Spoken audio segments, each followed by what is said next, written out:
काय झालं, कंटाळास? त्रास होतोय म्हणून हे सगळं सोडून कुठेतरी लांब निघून जावंसं वाटतंय?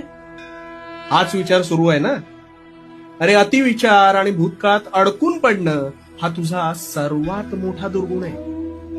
यापुढे ही समस्या तुला सतावणार नाही. तर आता शांतपणे समजू नये. अरे वेड्या, या संसार रूपी जीवनात तुला साक्षात मानवाचा जन्म प्राप्त झालाय. हे तुझे अहोभाग्य नाही का? हा जन्म मिळवण्यासाठी प्रत्येक आत्म्याला प्रचंड झगडावं लागतं रे. तुझी समस्या काय माहितीये का? तुझी समस्या ही आहे की प्रत्येक गोष्टीचा बारीक सारीक तू विचार करत राहतोस आणि उगाच संभ्रमात पडतोस. अरे भूतकाळ ज्याच्या नावातच भूत आहे, ते घडलेल्या वाईट प्रसंगांसह तिथेच सोडलं पाहिजे. नाहीतर ह्याच भूतकाळातलं भूत तुझ्या मानगुटीवर बसून तुझा वर्तमान बेचिराग करेल.